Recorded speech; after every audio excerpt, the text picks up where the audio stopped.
So we're joined by the reigning European champion, Darren. We didn't perhaps big you up enough in the pre-report. How have you found the first day so far?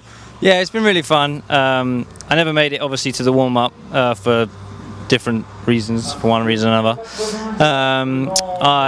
And besides the warm-up, I haven't actually been. So this is my first visit to the track. It was obviously looking slippery and nice and loose when we first watched the track. And my first run on the track proved that. It has a real like slimy, loose feeling to it. But I enjoyed it. I got around better than I thought I would for my first run, with depth perceptions and some of these things out there you have to kind of guess until you get a feel for where you are, and then you can go from there. So my second run went better again. Didn't change too much on the car, just thought I'd get another run under my belt, get going round again.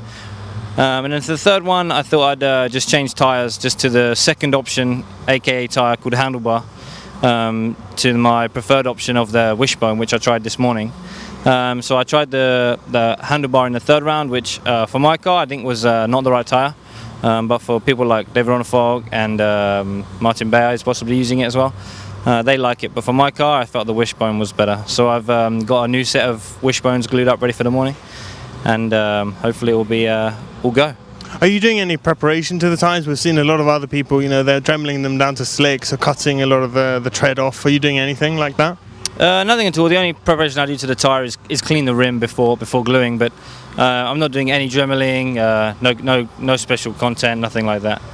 What do you think of the facility, and obviously leading onto the track in general? Like, how is it to drive? Are you excelling on the sort of the slimy surface, would you say?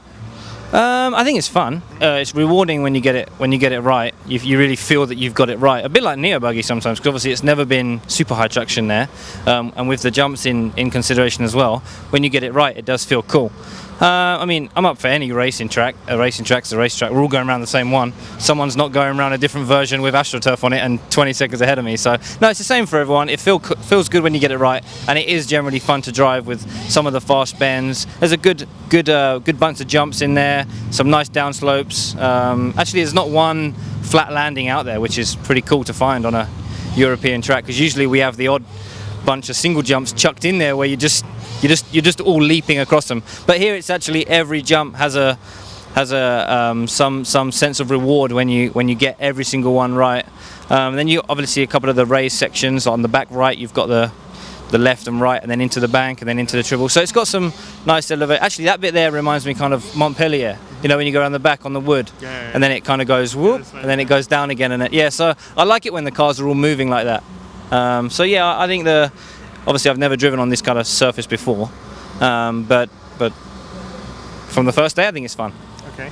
We were talking a little bit earlier actually about the type of drivers who might excel on this track, if it's a smooth driver or a sort of punch driver. What do you think, and are you adapting your style in any way, or just, you know, it's too early to see? I think in 8-scale rallycross you have to adapt your style a lot, because obviously the cars are so brutal. Sometimes we tear the tracks apart. Like the World Championships in Argentina, it was dusty, it was bumpy, but you still had to go fast and still had to be kind of controlled. Whereas here, you just have to be fully controlled, because anytime your car's going sideways or wheel spinning, you're not going forwards. So this track, I think, is all about piecing it together, using almost like a touring car, maybe touring car style, where you're just trying to keep the momentum, and just keep the speed you've just made and use it. Don't just anchor the brakes on and then have to do it all again. Just try and link it all together, get the jumps, make the most of the downslope to obviously carry you to the next corner. So I think, as for your question, as for driving style, I think the smoother, more precise driver is definitely going to be rewarded around this track. Okay, Darren, we wish you the best of luck come Saturday. Thank you very much.